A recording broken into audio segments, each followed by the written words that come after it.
Big TV భక్తి సమాచారం WhatsApp ఛానల్లో జాయిన్ అవ్వండి. అన్ని విశేషాలు ఎప్పటికప్పుడు తెలుసుకోండి.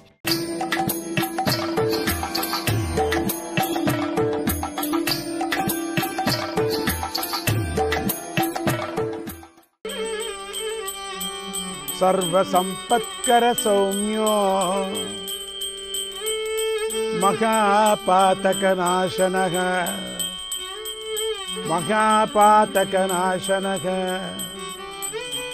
रमारमणदेवो मां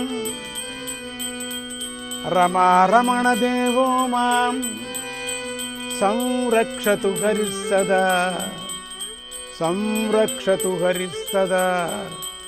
సంరక్షతు హరిస్సద.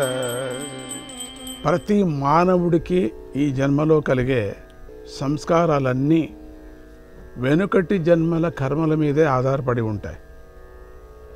అందుకే ఒక్కొక్క మానవుడు ఒక్కొక్క తీరుగా ఉంటూ ఉంటాడు. ఈ విషయాన్ని స్పష్టంగా నిరూపించేదే జయ విజయుల చరిత్ర. జయ విజయులు అనేటువంటి ఇద్దరు జీవులు సత్వగుణంతో శ్రీహరిని ఉపాసించి వైకుంఠంలోకం చేరారు. వారి సత్వగుణ స్థాయి శ్రీహరికి పరిపూర్ణ తృప్తిని కలిగించలేదు. అందువల్ల ఆయన వారిని ద్వారపాలక పదవిలో ఉంచాడు. అంటే సంపూర్ణమైనటువంటి సాధన పరమాత్ముడికి నచ్చేటువంటి విధానంలో కాలేదు. మనమేమో అనుకుంటాం, నేను 1,00,000 హోమం చేశాను, 1,000,000 జపం చేశాను, 24,000 శ్లోకాలు కంఠపాఠం చేశాను మనం అనుకుంటాం. కానీ రిజల్ట్ ఇచ్చేవాడు ఎవరు? యజమాని, ఆ పరమాత్ముడే. ఆయన దగ్గర చేర్చుకోవటానికి ఆయనే రిజల్ట్ ఇవ్వాలి కదా. లేకపోతే ఇష్టం వచ్చినట్టు రిజల్ట్ ఇవ్వటానికి వీల్లేదు. ఎందుకంటే ఆయన దగ్గర పెట్టుకోవాలి కాబట్టి. పర్ఫెక్షన్ చేసిన తర్వాతనే వాళ్ళకి సరైనటువంటి పదవిని, సరైనటువంటి ముక్తిని ఇస్తాడు అనటానికి ఇదొక సాక్షి. వీళ్ళిద్దరూ సాధనేమో చేశారు చాలా. మనం చెప్తే ఏం ప్రయోజనం? కథ చెప్పుకుంటున్నాం అంతే. కానీ పరమాత్ముడికి అనిపించలేదు సాధన ఇంకా బాగలేదు, అందుకని మీరు ద్వారపాలకులుగా ఉండండి చాలా, అంతే చాలు కదా.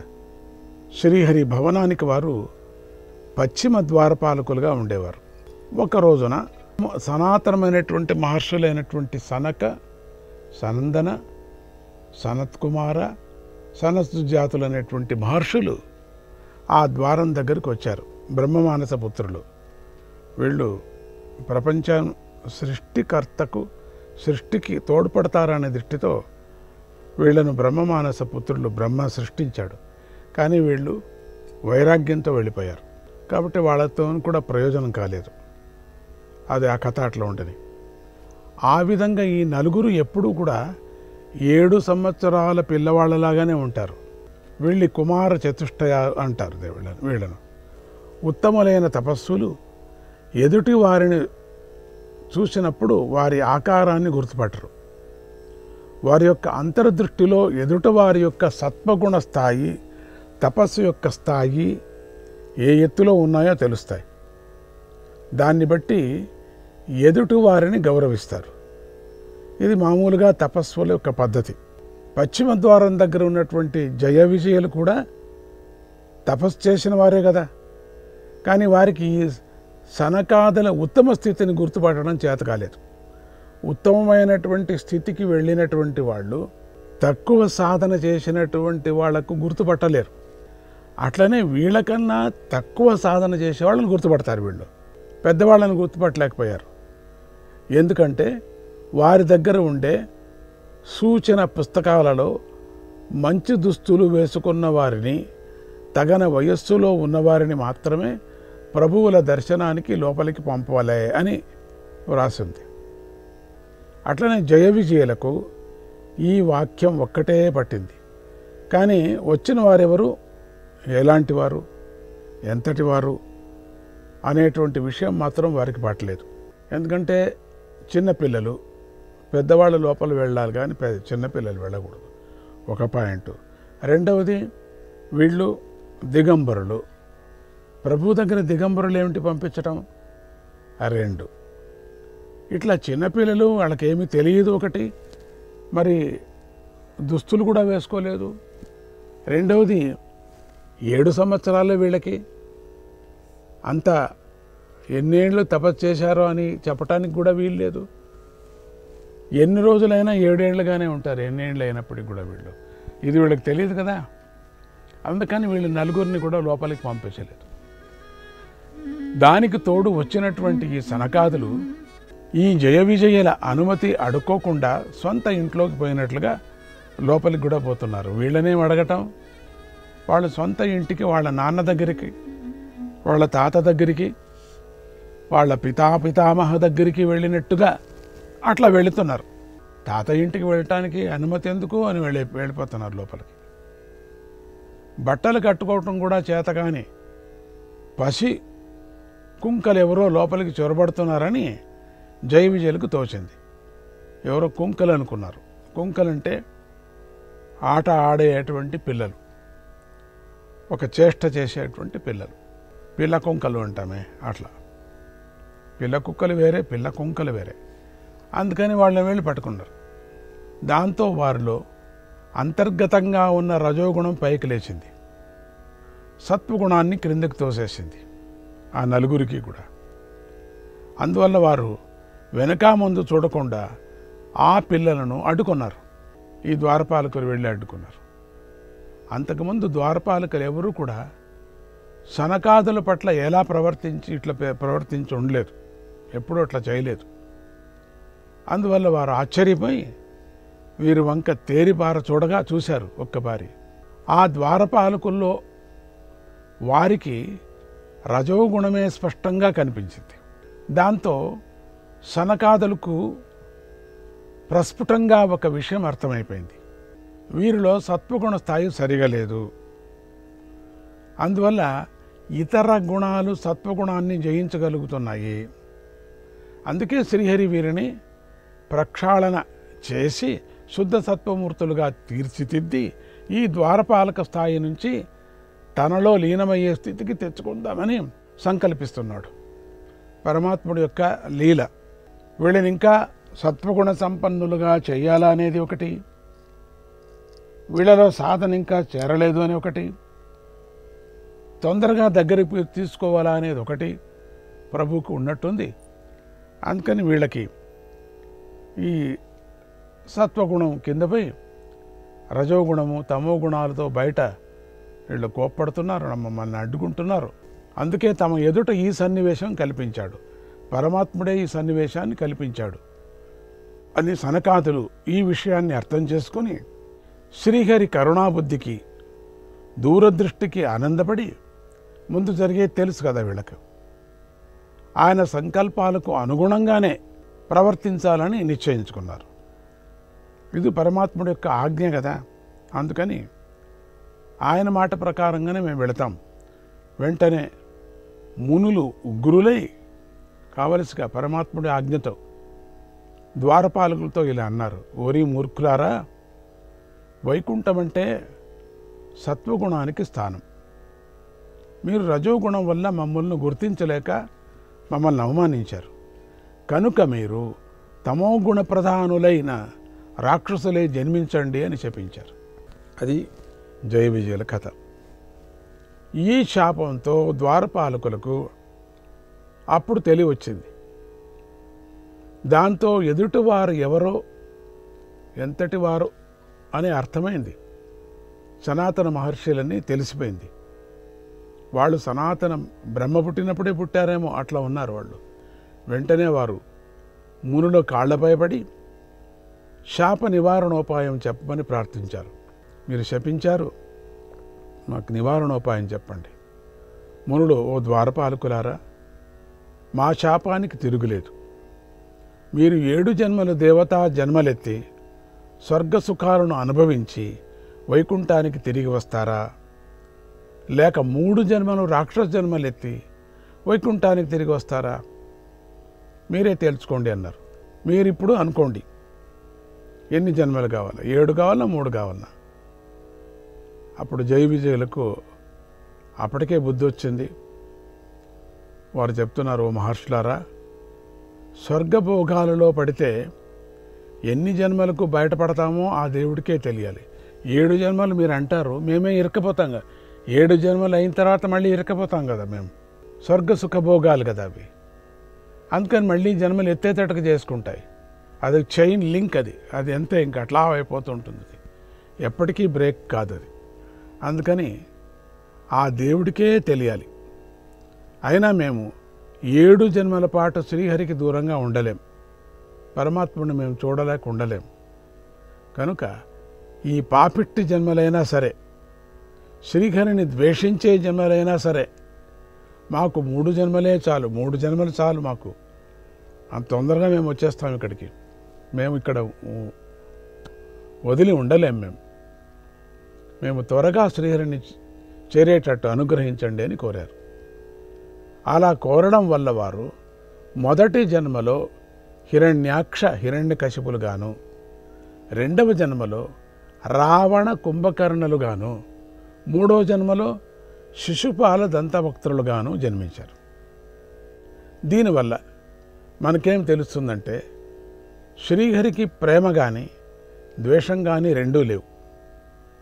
జీవులు వారి వారి కర్మశేషాల ప్రకారం నడుచుకుంటూ క్రమక్రమంగా తమని తాము పరిశుద్ధం చేసుకుంటూ పరిపూర్ణంగా పరిశుద్ధి లభించినప్పుడు చక్కెరలో కలిసినట్లుగా, నదులు సముద్రంలో కలిసినట్లుగా పరమాత్మలో లీనమవుతూ ఉంటారు. పరమాత్మ భక్తులకు చేసే సహాయం లేదా అంటే ఉంది. నిర్గుణుడు నిరాకారుడు అయినటువంటి పరమాత్మ తన భక్తులను భిన్న విభిన్న రీతుల్లో పరిశుద్ధి చేసేందుకోసమే అవతారాలు స్వీకరిస్తూ ఉంటాడు. అంటే నామరూపాలు లేని స్వామి నామరూపాలను స్వీకరిస్తాడు. ఎవరి కోసం? భక్తుల కోసం. ఎవరి కోసం? భక్తుల కోసం. ఏ భక్తుల కోసం? ప్రేమించే భక్తుల కోసం, మరి ద్వేషించే భక్తుల కోసము కూడా. ఎందుకు? శ్రీహరి ఎత్తిన నరసింహ అవతారమే చక్కటి ఉదాహరణ. ఈ ఘట్టాన్ని ప్రహ్లాద చరిత్ర అని కూడా అంటారు. ప్రహ్లాదుడు హిరణ్యాక్ష హిరణ్యకశిపులు సోదరులు. ఇద్దరికీ విష్ణు అంటే చెప్పలేనంత వైరం. వీరిలో తమ్ముడైనటువంటి హిరణ్యాక్షుణ్ణి శ్రీహరి వరాహావతారం ధరించి సంహరించాడు. అప్పుడు అన్న అయినటువంటి హిరణ్యకశిపుడు బాధపడుతున్న తల్లిని, తమ్ముని భార్యలను, పిల్లలను ఓదార్చాడు. వారికి జీవులు ఎలా వస్తాయి, ఎలా పోతారు అని చెబుతూ గొప్ప వేదాంత బోధ చేశాడు. భూతానామిక సంవాదగ భూతానామిక సంవాదగ ప్రాపయామివ సువ్రతే ప్రపాయమివ సువ్రతే దైవేనైకత్ర నితానాం దైవేనైకత్ర నీతానాం ఉన్నీతానాం ఉన్నీతానాం స్వకర్మభిః ఉన్నీతానాం స్వకర్మభిః. వేదాంతం చెప్పాడు. అమ్మా, ఈ లోకంలో జీవుల కలయికలన్నీ కూడా చలివేంద్రలో కలుసుకోవటం వంటివే. వారంతా తమ కర్మల వల్ల దైవం చేత ఒక చోట చేర్చబడుతూ ఉంటారు అని ఈ సందర్భంలో యమప్రేత బంధు సంవాదం అనేటువంటి చిన్న కథను కూడా చెప్పాడు. అంటే చలివేంద్రలు ఉంటే పూర్వకాలంలో చలివేంద్రలు పెట్టేవారు. అట్లా అందరూ ఇట్లా వస్తూ ఉంటారు, పోతూ ఉంటారమ్మా, ఎందుకు ఊరికే ఏడుస్తావు? ఇంత వేదాంతం చెప్పి ఒక కథను కూడా చెప్పాడు. ఆ కథ ఏమిటంటే, పూర్వము సుయజ్ఞుడనే రాజు యుద్ధంలో మరణించగా అతని భార్యలు శవం మీద పడి ఏడుస్తూ ఉన్నారు. అప్పుడు యముడు బాలరూపంలో వచ్చి వారిని మందలిస్తూ తత్వబోధ చేస్తూ చిన్న కథ ఇలా చెప్పాడు. యముడు చెప్పిన కథ. ఒకప్పుడు ఒక పక్షి జంటలో ఆడపక్షి బోయవాడి వల్ల పడింది. అది చూసి మగపక్షి అక్కడే ఏడుస్తూ కూర్చుండిపోయింది. అది గమనించిన బోయవాడు దాన్ని బాణంతో కొట్టి చంపాడు. కనుక తాము చావమనుకొని వచ్చేవారి కోసం ఏడవటం తప్పు కదా. చచ్చేటువంటి వాళ్ళు మేము చావము, మేము చాలా పర్మనెంట్గా ఉంటాము అని ఎవరెవరు చచ్చిపోతుంటారో వాళ్ళ కోసం ఏడుస్తూ ఉండేది. దినము చస్తూ ఉంటారు, దినము ఏడుపులేనా? చచ్చేవారి కోసం ఏడవటం తప్పు అని యముడు చెప్పాడు అంటూ హిరణ్యకశిపుడు ఇలా అన్నాడు. కనుక మీరు ఏడవకండి. అసలు ఈ లోకంలో స్వంతవాడెవడు, పరాయవాడెవడు? ఈ తనపర భేదమంతా కేవలం భావన వల్ల కలిగిందే కదా అని అందరినీ ఓదార్చాడు.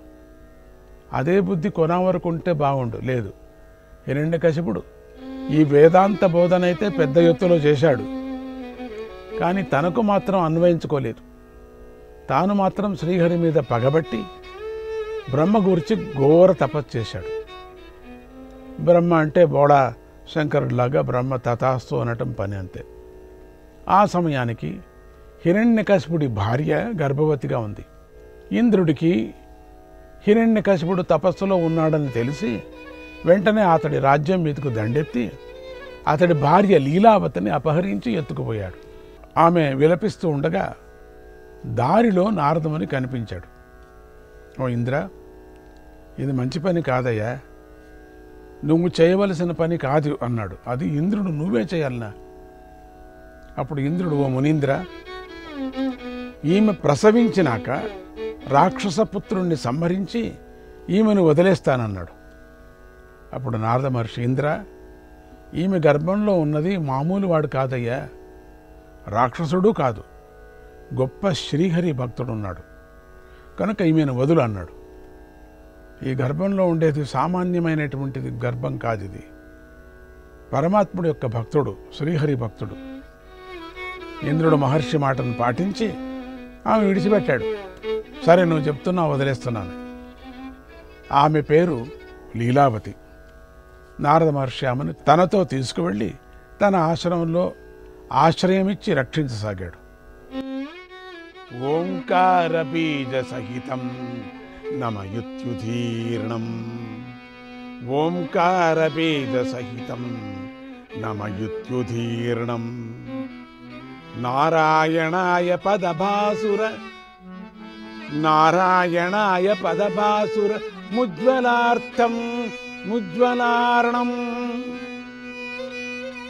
నారాయణాయ పదభాసుర ముజ్వలార్ణం, లీలావతీ జఠర సంస్థిత బాలకాయ, మంత్రం దిదేశ మునిరాట్ గతాగతజ్ఞః, మంత్రం దిదేశ మునిరాట్ గతాగతజ్ఞః. మొదట ఓంకారము, తర్వాత నమః, ఓం నమః, తర్వాత నారాయణాయ, ఓం నమః నారాయణాయ అనే పదం గల పవిత్రాక్షరాల గల మంత్రాన్ని భూత భవిష్యత్తులు తెలిసిన నారద మహర్షి లీలావతీదేవి గర్భంలో ఉన్న శిశువుకు ఉపదేశించాడు. ఓం నమో నారాయణాయ ఒకటి, ఓం నమో నారాయణ. అప్పుడే ఆ మహర్షి గర్భస్థ శిశువుకు సకల ధర్మాలను ఉపదేశించాడు. ఈ జగత్తుకు హరియే ఆత్మ, అతడే పరమాత్మ, అతడిని దర్శించు, ఆయన నామం నిత్య స్మరించు, ఆయన రూపం హృదయంలో ధరించు, ఆయన కథలు విను, ఆయన గుణాలను భావన చేయి. శ్రవణము, కీర్తనము, స్మరణము, పాదసేవ, నమస్కారము, అర్చనము, దాస్యము, స్నేహము, ఆత్మనివేదనం అని 9 రకాలు. అది ఆయన పరమ ప్రేమ. 9 విధముల భక్తి ముక్తికి మార్గము తెలుపు, 9 విధముల భక్తి ముక్తికి మార్గము తెలుపు. నారద సూత్రము నరుడా నియమంగా తెలుపును దత్త, నారద సూత్రము నరుడా నియమంగా తెలుపెను దత్త. 9 విధముల భక్తి ముక్తికి మార్గము తెలుపు. ఇది అద్భుతమైనటువంటి ఒక భజన. ఆత్మనివేదనము అని 9 భక్తి 9 రకాలు. అది ఆయన యందులే పరమ ప్రేమ.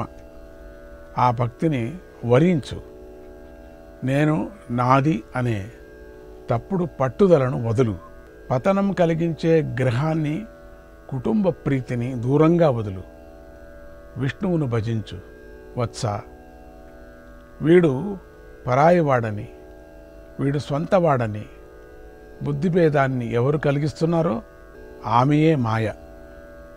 ఆమె ఎవరి ఆధీనంలో ఉందో ఆ విష్ణువును భజించును. ఆయనలోనే దృశ్యమంతా ఉందని భజించు. అన్నింటిలోనూ ఆయనే ఉన్నాడని భజించు. మనస్సుతో సోహమని భజించు. సచ్చిదానందుణ్ణి నేనే అని భజించు. ఇలా నారద మహర్షి గర్భస్థ శిశువుకు బోధించాడు. కొంతకాలం తర్వాత లీలావతికి మగపిల్లవాడు పుట్టాడు. అతడికి నారద మహర్షి ప్రహ్లాదుడని పేరు పెట్టాడు. ప్రహ్లాదుడు అంటే ఆనందించేవాడు, ఆనందింపజేసేవాడు అని అర్థం. అటు హిరణ్యకశిపుని తపస్సు తీవ్రమై ఒంటి చుట్టూ పుట్టలు పెరిగాయి. అతని తలలో నుంచి అగ్నిజ్వాలలు బయలుదేరి ముల్లోకాలను దహించసాగాయి. ఇక తప్పదని బ్రహ్మదేవుడు వరం ఇవ్వటానికి వచ్చాడు అక్కడికి. అప్పుడు హిరణ్యకశిపుడు ఇలా వరాలను కోరాడు. ఓ దేవా, నాకు భూమి మీద కానీ ఆకాశంలో కానీ చావు రారాదు. పగలు కానీ రాత్రి కానీ నాకు చావు రాకూడదు. అస్త్రాల వల్ల కానీ శస్త్రాల వల్ల కానీ నాకు చావు రాకూడదు. భూమి యందు కానీ ఆకాశంలో కానీ నాకు చావు రాకూడదు. మనుష్యుల వల్ల కానీ జంతువుల వల్ల కానీ నాకు చావు రాకూడదు. నేను దేవతలను గెలవాలి. నాకు సాటి అయిన వీరుడు ఉండరాదు. నేను త్రిలోకాధిపతిని కావాలి. దిక్పాలకుల మహిమలన్నీ నాకు రావాలి. నా తపోయోగాల ప్రభావం ఎన్నడూ తగ్గిపోదు అని కోరాడు. అంటే మొదట కోరింది ఏంటంటే అమరత్వం కోరాడు.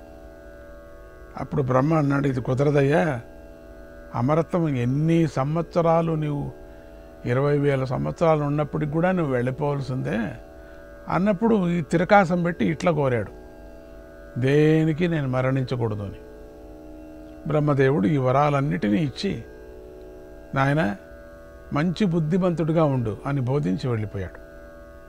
హిరణ్యాక్షుడు ఇంటికి తిరిగి వచ్చేసరికి ఇంద్రుడు చేసిన దురాగతం తెలిసింది. అతడు దేవతలపై కోపించాడు. తన భార్యాపుత్రులను ఇంటికి తెచ్చుకొని సరాసరి స్వర్గం మీదికి దండయాత్రకు వెళ్ళి దేవతలను పారద్రోలి తాను త్రిలోకాధిపతి అయ్యాడు. ముల్లోకాలను పీడించసాగాడు. దేవతలు వాడి బాధలను తట్టుకోలేక శ్రీహరిని శరణు వేడారు. శ్రీహరి వారికి అభయం ఇచ్చాడు. శరణం శరణం శ్రీహరే, శరణం శరణం శ్రీహరే, శరణం శరణం శ్రీహరే, శరణం శరణం శ్రీహరే, శరణం శరణం శ్రీహరే, శరణం శరణం శ్రీహరే, శరణం శరణం శ్రీహరే, శరణం శరణం శ్రీహరే. కరివరదా త్వం హి సదా, కరివరదా త్వం హి సదా, శ్రయణీయో శ్రయణీయో శార్యతా, శ్రయణీయో శార్తానాం శ్రయణీయో శార్తానాం, శ్రయణీయో శాతానాం, నత శుభదా త్వం హి సదా, నత శుభదా త్వం హి సదా, స్మరణీయో భక్తానాం, స్మరణీయో భక్తానాం, శరణం శరణం శ్రీహరే, శరణం శరణం శ్రీహరే, శరణం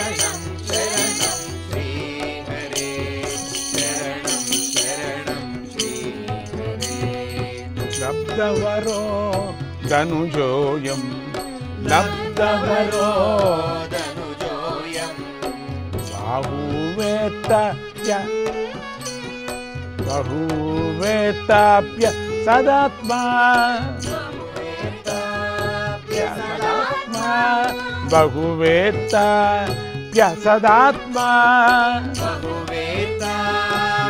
సదాత్మా హరివైరాత్ హరిభక్తా హరివైరాత్ హరిభక్త వత సాధు పీడయతి మత సాధూన్ పీడయతి శరణం శరణం శ్రీహరే శరణం శరణం శ్రీహరే శరణం శరణం శ్రీహరే శరణం శరణం శ్రీహరే దేవేషు వేదేషు వేదేషు దేవేషు విప్రేషు త్వయి గోషు విప్రేషు త్వయి గోషు ధృతవైరం బహుక్రూరం ధృతవైరం బహుక్రూరం దహి కనక కశిపుమరం జనక కశిపుమరం శరణం శరణం శ్రీహరే శరణం శరణం శ్రీహరే శరణం శరణం శ్రీహరే శరణం శరణం శ్రీహరే త్వం శిక్షా విధినైవ త్వం శిక్షా విధినైవ నూనమాస ధూన్ పాసి ధూన్ పాసి నూనమస ధూన్ పాసి నమసాధూన్ పాసి సాధూన్ పరిపాసి అత సాధు పరిపాసి సచ్చిదానంద కృపయా సచ్చిదానంద కృపయా శరణం శరణం శ్రీహరే శరణం శరణం శ్రీహరే శరణం శరణం శ్రీహరే శరణం శరణం శ్రీహరే తమ స్వార్థమే పరమ పురుషార్థమని భావించే వారికి తాము కోరే విషయ సుఖాలను బోధించేవారే గురువులుగా కనిపిస్తారు. వారిద్దరూ ఈశ్వరుని మాయా అనే తాళ్లకు బద్దులై అందుచేత గుడ్డివాడిని నడిపించే గుడ్డివాడిలాగా వారిద్దరూ కూడా శ్రీహరిని దర్శించలేరు అన్నాడు.